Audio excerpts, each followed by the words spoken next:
भवानी सरकार की जय। बांके बिहारी लाल की जय।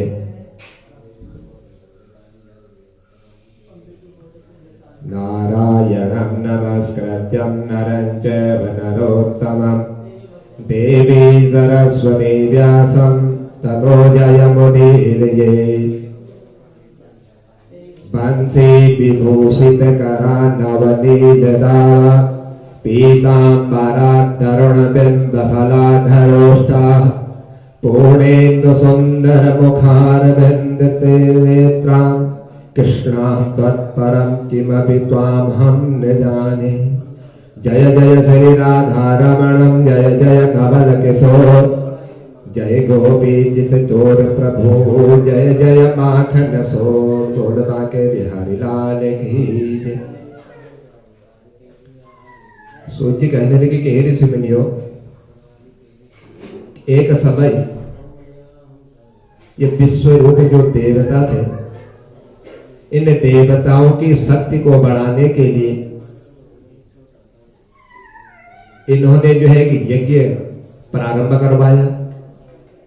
जब उस यज्ञ में देवताओं के निमित्त ये आहुतियां दे रहे थे, मंत्र बोल रहे थे, तो देवताओं का जब नाम का उच्चारण हो रहा था तो देवताओं के मंत्रों का उच्चारण करते हुए जोर से ये आहुति देने लगे भगवान। और जब दैत्यों का नंबर आता, उनके मंत्रों का नाम आता, तो धीरे धीरे से उनके नाम का उच्चारण करते और उनके नाम का उच्चारण करते हुए ये आहुति दे रहे थे। तो यह देख करके इंद्र को बड़ा क्रोध आ गया। क्रोधित हो गए इंद्र, विचार किया, सोचने लगे कि गुरुजी मंत्र पढ़ने में कुछ गड़बड़ कर रहे हैं, देवताओं के और दैत्यों के।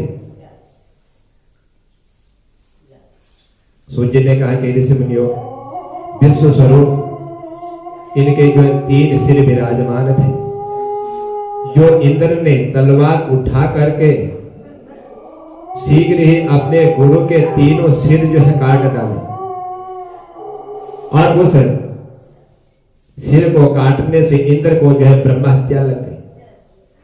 तब इंद्र ने उस ब्रह्म हत्या को 4 भागों में विभाजित किया। पहला भाग पृथ्वी को दिया, जो ऊसर भूमि के रूप में विराजमान हुई, जहां पर कोई फसल कुछ पैदावार नहीं होती। दूसरा भाग जो है जल को दे दिया, जो जल में झाग के रूप में उत्पन्न हुआ। और तीसरा भाग इन्होंने वृक्षों को दे दिया, जो वृक्षों में गोंद के रूप में विराजमान हुआ। और चौथा भाग इन्होंने स्त्रियों को दे दिया, जो स्त्रियों को रज के रूप में विराजमान हुआ। इस तरह से इस ब्रह्म हत्या को इंद्र ने 4 भागों में बांट करके इस ब्रह्म हत्या से बच गई। लेकिन जो क्रोध आया हुआ था कि मेरे पुत्र विश्व रूप को पहले तो गुरु बना लिया और बाद में अपना कार्य सिद्ध करने के लिए ही उसकी हत्या कर दी। सोचा कि इंद्र को अब छोड़ना नहीं चाहिए, क्योंकि इसने जो है बहुत ही गलत कर्म किया हुआ है। इंद्र को मारने की भावना से अब ये जो है यज्ञ प्रारंभ करने लगे। बहुत बड़ा यज्ञ इन्होंने प्रारंभ किया, और उस यज्ञ में कहीं कहीं पर मंत्रों को बोलने से जब त्रुटि हो रही थी, जिसके फलस्वरूप उस यज्ञ कुंड से एक जो है व्रतासुर नाम का एक भयंकर दैत्य जो है उत्पन्न हो गया, उन मंत्रों की अशुद्धि के कारण। तो इस त्वष्टा से इंद्र का आदेश पा करके व्रतासुर जब चढ़ा, आगे की ओर प्रस्थान किया, व्रतासुर का बड़ा भयंकर शरीर देख करके सारे देवता जो है घबरा गए, भयभीत हो गए, और भागते भागते भगवान की शरण में पहुंचे। वहां जाकर के इन्होंने कहा कि हे प्रभु, कि हे भगवान,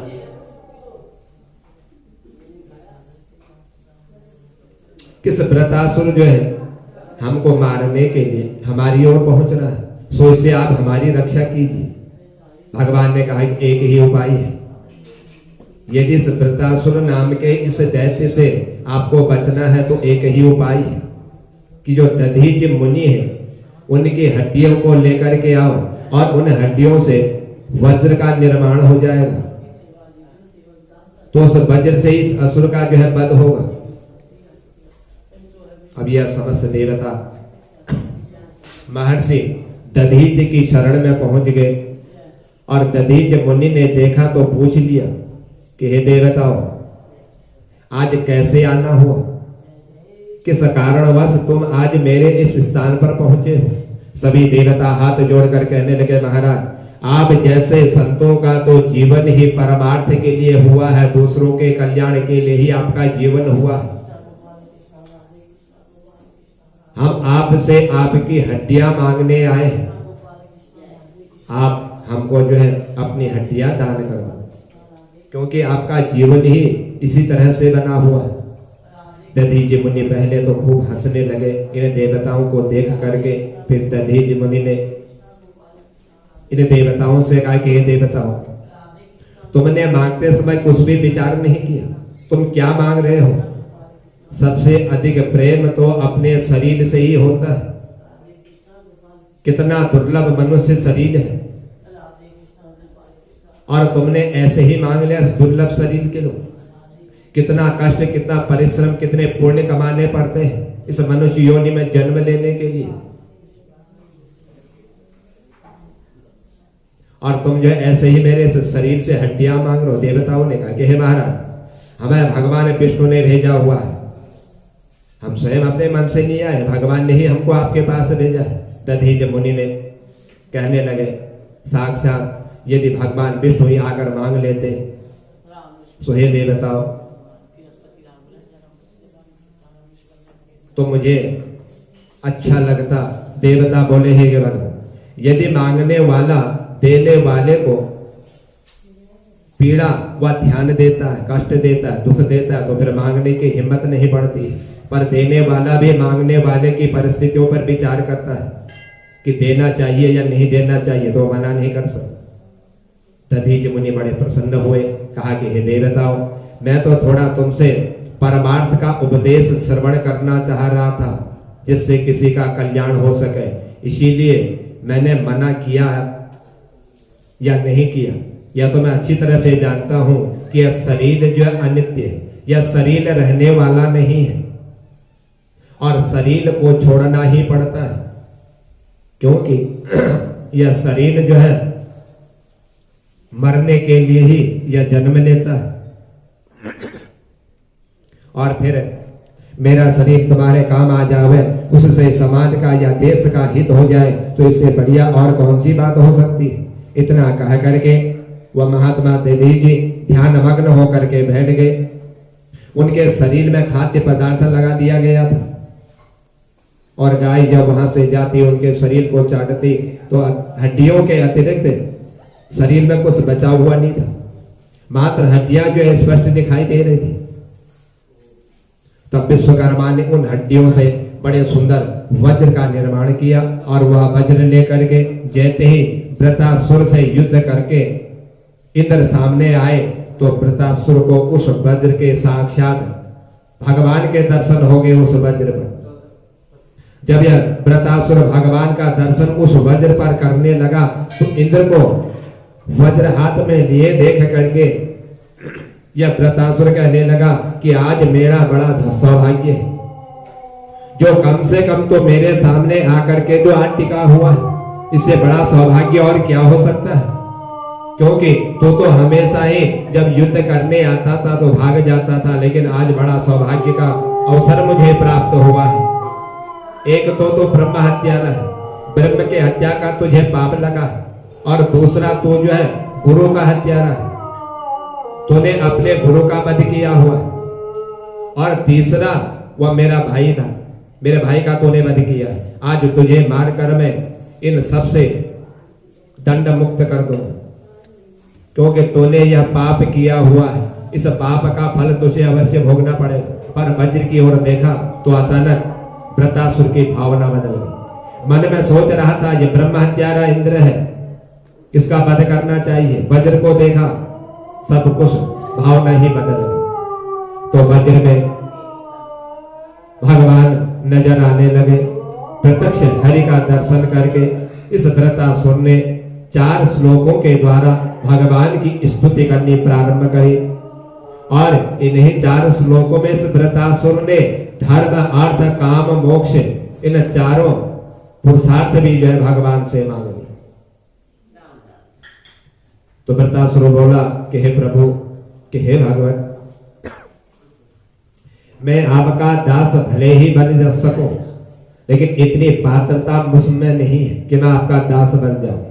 पर जिस महापुरुषों के को आपके चरण के एकमात्र मूलाधार बन गए हो, जो आपके चरण में प्रीत करने लग गए हो, आपके चरणों के अलावा जिनकी कोई गति और रति नहीं होती है, उन संतों का दास मैं बन कर रहूं।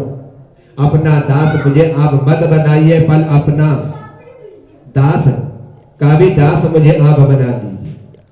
आप बिजली की तरह जो है हर मनुष्यों के पापों को समाप्त करने वाले, जो आपके शरण में आ जाता है, सो हे भगवान, उसी तरह से आप भी मुझे अपना दास बना लीजिए। इसीलिए हे भगवान, मैं इसी तरह आपके पास आया हुआ हूं। उस प्रकार परमात्मा तो हमें दिख नहीं रहे थे, लेकिन परमात्मा तक पहुंचने की हमारी गति भी नहीं है। जो आज मैंने आपके दर्शन कर लिए हैं, तो उन संतों को पा करके तो मैं भी अपनी कृपा पात्र बनानी है। जिन संतों का, जिस भगवान का संत लोग दर्शन करने के लिए बहुत तप करते हैं, कठिन परिश्रम करते हैं, तब जाकर के दर्शन होते हैं। लेकिन आज मेरा भाग्य देखिए, अचानक ही आपके दर्शन मुझे हो गए। वृत्रासुर कहता है कि हे महाराज, मुझे तो दास बना ही लो। हे प्राणनाथ, मेरी तो एक ही प्रार्थना है कि मेरा मन सदा आपका स्मरण करता रहे और मेरी वाणी सदा आपकी महिमा का गुणगान जो है गाया करती रहे, और इस शरीर से सदा आपकी सेवा और आपके निमित्त में कर्म करता रहे। क्योंकि वैष्णवों के चारों पुरुषार्थों में ही एक ही वही परमार्थ धर्म है। अब धर्म अर्थ काम या कौन सा किसको प्राप्त नहीं होता। इसीलिए मैं आपके शरण में आया हुआ हूं। वृत्रासुर कहा कि निखिल, हे सौभाग्य निधि, हे प्रभु, कि हे भगवान, मुझे ना तो स्वर्ग चाहिए और ना ही मुझे मोक्ष चाहिए, और ना ही मुझे जो है कोई ऐसी पदवी चाहिए जिस पर मैं विराजमान हो सकूं, और ना ही मुझे किसी योग की साधना की सिद्धि ही चाहिए। जब स्वर्ग मोक्ष योग सिद्धि आदि कुछ नहीं चाहिए, तो फिर तुम जो है क्या मांगना चाहते हो, फिर तुम्हें क्या चाहिए। वृत्रासुर ने कहा कि हे प्रभु, मुझे जो है एकमात्र आपका जो है विरह चाहिए, कि मैं आपको कभी छोड़ ना सकूं। आपका स्मरण मुझे चाहिए, आपकी स्मृतियां मुझे चाहिए। मैं आपके भजन में, आपकी भक्ति में ही मैं तत्पर रहूं। मैं सदा आपको जो है याद करता रहूं।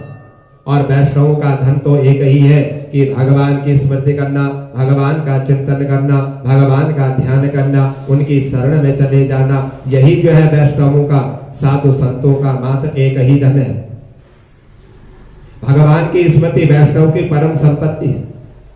ये भगवान इस तरह से वृत्रासुर से कह रहा था। वृत्रासुर स्तुति करते हुए बोला कि हे प्रभु, आपको तो ऐसे याद करो कि जैसे वृत्रासुर यहाँ पर 3 दृष्टांत भगवान को देकर के भगवान की स्तुति करते हुए कहने लगा कि कितने सुंदर सुंदर संबोधन यह वृत्रासुर कर रहा है कि हे भगवान, हे कमल नयन, हे प्रभु, जैसे पक्षी का एक छोटा सा बच्चा जिसने अभी पंख भी ना खोले हो, और यदि वह घोंसले में बैठा बैठा देख रहा हो और कोई जीव आकर के उसको भय दे दे, उसको कष्ट दे दे, तो उसकी माँ को उस बच्चे की कितनी याद आती है। वो कितना अपनी माँ को याद करता है। पंख नहीं है, उड़ नहीं सकता, लेकिन स्मरण कर रहा है अपनी माँ का कि मुझे सुरक्षित कर लो। और इस तरह से माँ को याद करते हुए वह माँ अपने बच्चे की सुरक्षा के लिए पहुंच जाती है और जोर से चिल्लाने लगती है, और उसके चिल्लाने से वह जीव जो उसको कष्ट देने पहुंचते हैं, वह जीव भी जो दूर हो जाते हैं। उसको किसी प्रकार का फिर कोई कष्ट नहीं देते। और दूसरा भगवान से वृत्रासुर दृष्टांत देते हुए कहने लगा, जब वन में गाय चरने के लिए जाती है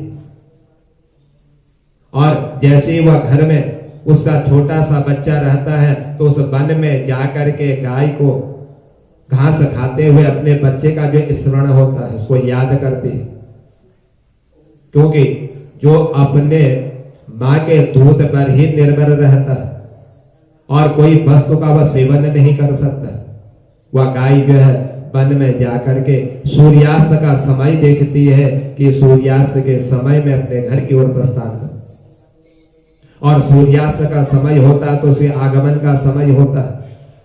उसका बच्चा सोचता है कि अब सूर्यास्त हो गया, अब मेरी माँ जो है शीघ्र घर पहुंच जाएगी, और ये अपने मन में स्मरण करता हुआ वो अपनी माँ को याद करने लगता है, आवाज लगाने लगता है। तो यह चेष्टा जो इस बालक में होती है। तो इस तरह से इस वृत्रासुर ने भगवान को जो है अनेक प्रकार के सुंदर सुंदर श्लोकों के द्वारा भगवान की स्तुति करी। कहा कि हे भगवान, कि आपने जो है जैसे भी हो मैंने आपका स्मरण किया इन श्लोकों के द्वारा, तो अब आप मुझे अपना दास बना लीजिए, चाहे आप मुझे किसी भी भावना से रखें अपने पास, मैं तो आपकी सेवा ही करना चाहता हूं, आपका ही मैं नाम लेना चाहता हूं। मुझे जो है संसार में किसी भी कर्म के करने की कोई चिंता नहीं है, ना जन्म की ना मृत्यु की। चाहे मैं आपका दास बन करके कितनी बार मैं जन्म ले लूं या कितनी बार मेरी मृत्यु हो जाए, इसका मुझे कोई भय नहीं है। जन्म मरण चाहे कितने भी बार हो जाए, लेकिन मुझे जो है आपके परम भक्ति का ही मुझे चिंतन करना है। हर जन्म में मुझे आपका ही साथ मिले। जब जब मैं शरीर को त्याग करके जन्म लूं तो मैं आपके ही साथ रहने का भागी बनूं, आपका ही सानिध्य मुझे मिलता रहे, आपके माया से ही मैं मोहित होता रहूं, क्योंकि संसार के माया में प्रवृत्त होकर के मैं आपका चिंतन नहीं कर सकता, आपका नाम नहीं ले सकता। इसीलिए हर जन्म में मुझे आपका ही जो है दर्शन हो, आपके ही द्वारा मुझे परम गति प्राप्त हो, यही मेरी मुक्ति है।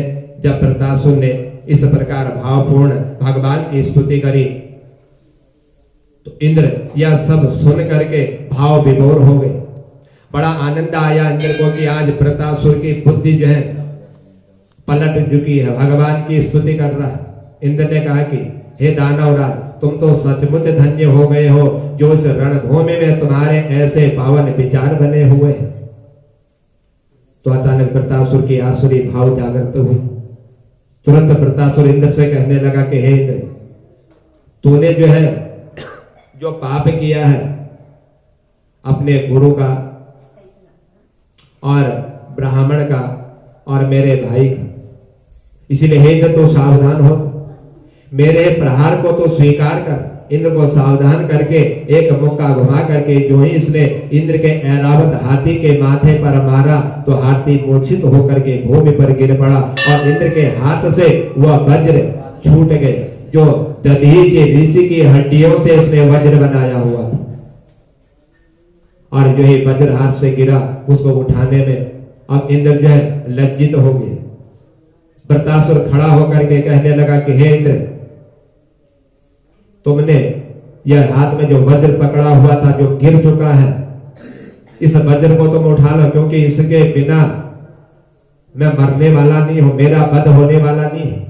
जब तक तुम इस वज्र को नहीं उठाओगे तब तक मेरा वध नहीं होगा। ऐसी धर्म निष्ठा देख करके इंद्र तो बड़े लज्जित हुए और अंत में इंद्र ने जो है वृत्रासुर के कहने पर उस वज्र को उठाया और हाथी पर हाथ फेर करके भगवान का स्मरण किया। तो इंद्र पुनः युद्ध करने के लिए सावधान हो गए।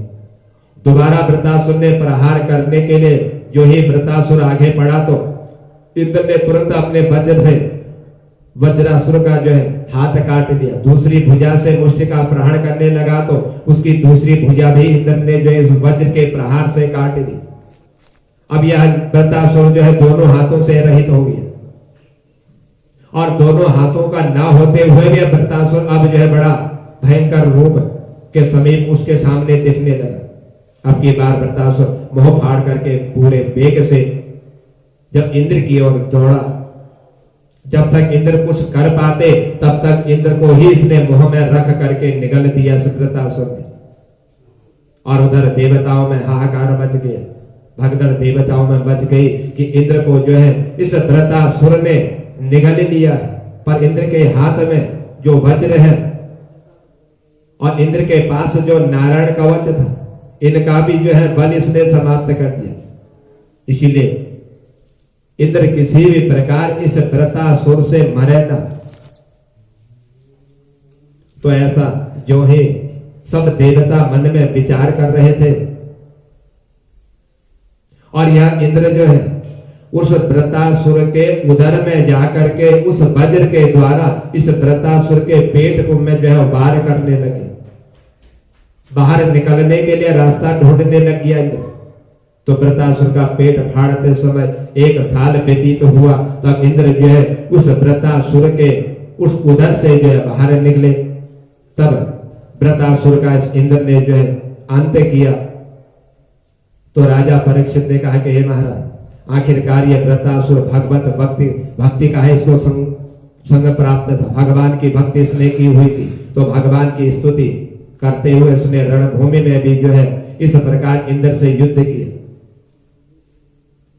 सो हे राजन, ये वृत्रासुर जो है पूर्व जन्म में चित्रकेतु नाम का राजा था और इसकी जो है हजारों लाखों रानियां थी, पर संतान एक भी नहीं थी।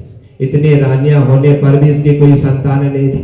अंगिरा मुनि ने अपने आशीर्वाद स्वरूप जो है कृपामय फल इसको दिया था, पर वह फल जो है इसने बड़ी रानी को खिला दिया, जिससे एक पुत्र का जन्म हुआ। और रानियों को उस पुत्र से जो है बड़ा कष्ट होने लगा, बड़ा दुख होने लगा।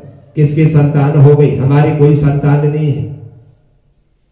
बड़ी लज्जा आने लगी, ईर्षा करने लगे। और जो है महाराज अपनी तरफ दृष्टि डालते थे, तब इनसे मिलकर सब दासियों के मध्य में उस पुत्र को जो है मारने के लिए बहुत से उपाय इन्होंने कर दिए। कहा कि इसका ये जो पुत्र है, इस पुत्र को जो विषपान करा दिया जाए और विष के पान करने से इसकी मृत्यु होगी। उन सब ने मिल करके दासी के बीच में पहुंच करके उस पुत्र को जो है विषपान करा दिया। बालक सोया और सोता हुआ फिर वह उठ नहीं पाई, वह सोता ही रह गया। रानी को पता चला, रोने लग गई, विलाप करने लगी। उसी क्षण देवर्षि नारद मुनि उस अंगिरा मुनि के आश्रम में प्रकट हुए। तो अंगिरा मुनि ने कहा कि हे राजन, तुम विलाप क्यों कर रहे हो, तुम रो क्यों रहे हो? क्योंकि विधाता ने तुम्हारे भाग्य में पुत्र का सुख तो दिखाई नहीं हुई है, यह सुख तो तुम्हारे भाग्य में है ही नहीं,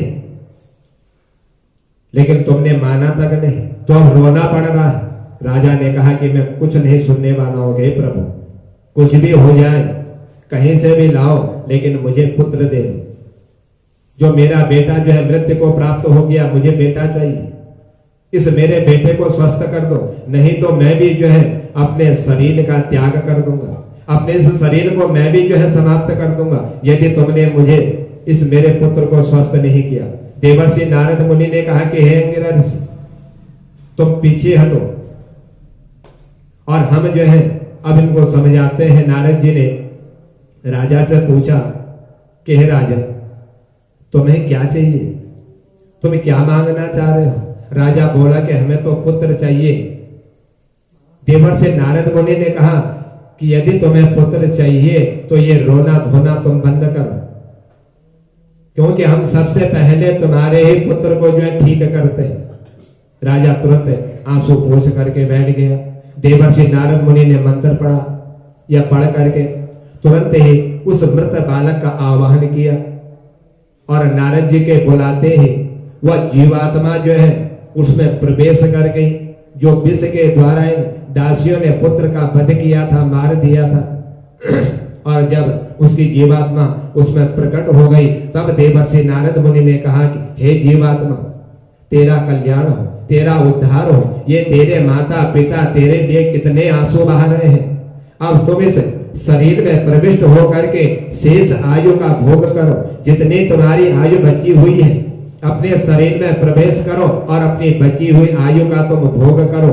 अपने माता और पिता को तुम जो है सुखी करो, क्योंकि यह जो है तुमको आवाज लगाते हुए न जाने तुम्हारे माता पिता किस तरह से जो है दुखी हो रहे, कितना कष्ट ये पा रहे हैं तुम्हारे कारण। और उसी क्षण जो है देवर्षि नारद मुनि जब इस प्रकार उस जीवात्मा को जो है उस शरीर में प्रवेश कराने के लिए इस प्रकार कह रहे थे, तो क्षण भर में वह बालक जो है बोलने लग गया और उठ गया। तो जीवात्मा ने कहा कि कृपया करके आप मुझे सबसे पहले अपना परिचय दीजिए। तब वह कहने लगा कि हे पुत्र, कि तुमने हमको नहीं पहचाना, मैं जो है चित्रकेतु हूं, तुम्हारा मैं पिता हूं।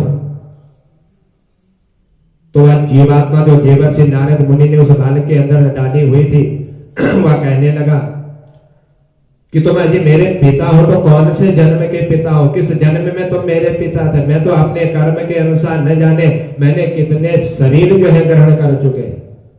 जब विष का पान उन्होंने कराया था, उस विष पान करने के तुरंत बाद जब इसका शरीर समाप्त हुआ, शरीर समाप्त होते ही न जाने कितनी योनियां इसने भोग ली, न जाने कितने माता पिता इसके बन गए थे। और आज जब जीवात्मा ने देवर्षि नारद मुनि के आह्वान पर शरीर में प्रवेश किया तो वह चित्रसेन कहने लगा कि मैं तुम्हारा पिता हूं। तब यह कहता है कि न जाने इस शरीर से छूट करके मैंने कितने शरीर जो है ग्रहण कर चुका हूं, जिनकी मुझे कोई गिनती मालूम नहीं है। न जाने कौन कौन सी योनि मैंने प्राप्त करी, किस जीव योनि में चला गया, कौन से कीड़े की योनि मुझे प्राप्त हुई। बड़े से बड़े देव लोगों में मैंने भ्रमण किया हूं और मैंने जो है वहां से नीचे जितने ये लाखों करोड़ों जीव जो है अपनी योनियों में शरीर को धारण करते हैं वह सब मैंने देखा। और जब भी शरीर मिलता था तब मैं उस शरीर से कोई ना कोई जो है पाप कर्म कर लेता और पाप कर्म करता शरीर मिलता और किसी न किसी को अपने माता पिता भाई बंधु यह सब कुछ बना लेता था। इसीलिए अब आप बतलाइए कि आप मेरे कौन से जन्म के माता और पिता है, किस जन्म में आपका और मेरा साथ था। देवर्षि नारद मुनि ने कहा कि राजन शीघ्र इस जीवात्मा को अपना परिचय दीजिए। राजा ने कहा कि मैंने तो अपना सारा परिचय दे दिया, अब परिचय देने लायक मेरे पास बचा ही क्या है जो मैं इसको परिचय दे दूं। वह रोते रोते विलाप करने लग गया और विलाप करते हुए सोच रहा है कि मेरा ही पुत्र आज मेरे से ही जो है परिचय पूछ रहा है कि तुम कौन से जन्म में मेरे माता पिता थे। इसने हमें पहचाना तक नहीं। अब मैं समझ गया ये सब नकली संबंध है, शरीर के साथ ये संबंध बनते हैं और शरीर के साथ ही जो है सारे संबंध ही छूट जाते हैं। यह राजा अब अपने मन में ऐसा विचार कर रहा है क्या शरीर जब समाप्त हो जाता है उसके बाद न जाने कहां रिश्ते कहां नाते जुड़ते हैं। अब तो मैं अपना शाश्वत संबंध प्राप्त करके ही बताऊंगा जो कभी हमसे अलग नहीं हो सकता। तब देवर्षि नारद मुनि ने कहा आप अब यह बताइए कि नित्य संबंधी कौन है। देवर्षि नारद मुनि ने उपदेश दिया कि हे चित्रगुप्त, भगवान की उपासना करके अंत में जो इस लोक से अपने शरीर को त्याग देता है और वही जो है इस संसार में अपने शरीर को पा करके जो है परम धन्य होता है। चित्रकेतु विद्याधर बन करके विमान में बैठा हुआ विचरण करता हुआ एक बार जब कैलाश पर्वत पर पहुंचा तो वहां जाकर के इसने देखा कि भगवान शंकर माता पार्वती को अपनी गोद में बैठा करके संतों को ब्रह्म ज्ञान का उपदेश दे रहे थे। चित्रकेतु बड़ी चक्कर में पड़ गया, भ्रमित हो गया। सबके बीच में आकर के वह भगवान शंकर से कहने लगा कि हे शंकर, हे भोलेनाथ, आप जो है इस तरह से इन संतों को या कौन सा उपदेश दे रहे हो। अपनी पत्नी को अपनी गोद में बैठा करके न जाने कितने शब्द इसने जो है भगवान शंकर से कह दिए और तुम उपदेश देने के लिए धर्माचार्य बने रहते हो और तुम्हें किसी प्रकार की कोई लज्जा नहीं है, किसी प्रकार की कोई तुम्हें शर्म नहीं आती है कि तुम्हें यह भी ज्ञान नहीं है कि समाज में किस तरह से बैठा जाता है और समाज में किस तरह से उपदेश दिया जाता है। इस तरह से चित्रकेतु प्रलाप करने लगा, विलाप करने लगा। भगवान शंकर हंसते हुए कहने लगे और मां गौरा ने जो है उनको जब क्रोध आया, क्रोध हो आते ही उन्होंने कहा कि ए मूर्ख, तो जो है इस कैलाश पर्वत पर आकर के हमको ही तो जो है शिष्टाचार सिखाने लग गया, क्योंकि हम पर तूने जो है पाप दृष्टि डाली हुई है, इसीलिए तेरी दुर्गति होगी और तो जो है इस पाप के द्वारा जो है असुर जाति को स्वीकार होगा, इस योनि में तुझे जन्म मिलेगा। तब चरणों में गिर करके इसने जो है मां गौरा को प्रणाम किया, कहा कि हे माते, आप मुझे यह जो सांप दे रहे हैं मैं इसको स्वीकार करता हूं, या आपका सांप मुझे स्वीकार है, मैं इसलिए क्षमा नहीं मांग रहा हूं कि आप मुझे सांप मुक्त कर दें। आपका सांप जो है मुझे स्वीकार है। प्रार्थना करते हुए कहने लगा कि हे जगत माता, आपको मेरे व्यवहार से कष्ट हुआ, अब मुझे बड़ा दुख है। मुझे तो अनुचित लग रहा है कि मैंने यह क्या कह दिया, पर मेरी वाणी से आपको यदि कष्ट पहुंचा हुआ हो तो इसलिए आप मुझे जो क्षमा कर दीजिए, क्योंकि मैंने यह जानबूझ करके नहीं कहा हुआ है। पार्वती चित्रकेतु के स्वभाव से प्रसन्न होकर के बोली कि मेरा सांप तो एकमात्र मिथ्या है, इसीलिए तू असुर तो जरूर बनेगा, पर असुर देह में भी तेरी भगवत भक्ति बनी रहेगी। उस शरीर को पा करके भी जो भगवान की भक्ति करेगा, या मेरा तेरे को आशीर्वाद है।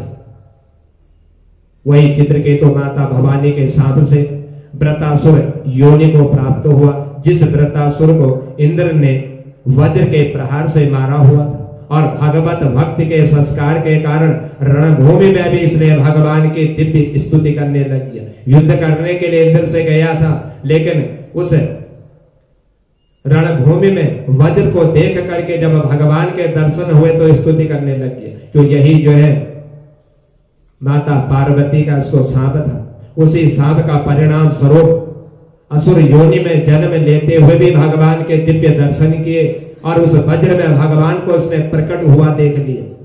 सोच लिया कि यदि इस वज्र से मेरा वध हो गया, इंद्र ने इस वज्र से मेरे पर प्रहार कर दिया, तो मेरा तो उद्धार हो जाएगा, क्योंकि इसमें साक्षात भगवान विराजमान है। तो इस तरह से इसने भगवान के दर्शन किए, असुर जाति में होने पर भी भगवान की स्तुति करी। तो यही मां पार्वती ने इसको जो सांप दिया था, उसी सांप का फल इसको प्राप्त हुआ। सूर्य ने कहा कि हे ऋषि मुनियों, इस तरह से जो है भगवान ने ही इस व्रतासुर का उद्धार किया। जब भगवान ने बड़े से बड़े राक्षसों का वध किया, तो इनका वध करते हुए उन्होंने इन सबको जो है मोक्ष प्राप्त किया, परम धाम इनको इन्होंने प्राप्त किया। तो इसीलिए जो भगवान की भक्ति करता है, 84 लाख योनियों को भोग करके जो पाप कर्म के द्वारा इनको जो व्यक्ति भोगता है, इनको भोगने के बाद जब मनुष्य शरीर प्राप्त होता है, उस मनुष्य शरीर से यदि वह भगवत भक्ति कर लेता है, तो उसको जो है इस लोक में और परलोक में जो है भगवान के ही द्वारा मोक्ष प्राप्त करते हुए वह वैकुंठवासी हो जाता है। इसी तरह से व्रतासुर ने भी जो है भगवान के रणभूमि में सुंदर श्लोकों के द्वारा स्तुति करते हुए, भगवान का दर्शन करते हुए यह मोक्षगामी हो, वैकुंठवासी हो गया। भगवान ने इसका उद्धार कर दिया। तो इस तरह जी जो भगवान की स्तुति करता है, भगवान का स्मरण करता है, भगवान का ध्यान चिंतन कर लेता है, वह व्यक्ति भी जो है इस संसार से इस शरीर को त्याग करके भगवान के सुंदर वैकुंठ धाम में जाने का मार्ग जो है सुलभ कर लेता है। बोल बाके बिहारी लाल की, बोल राधा रानी सरकार की जय।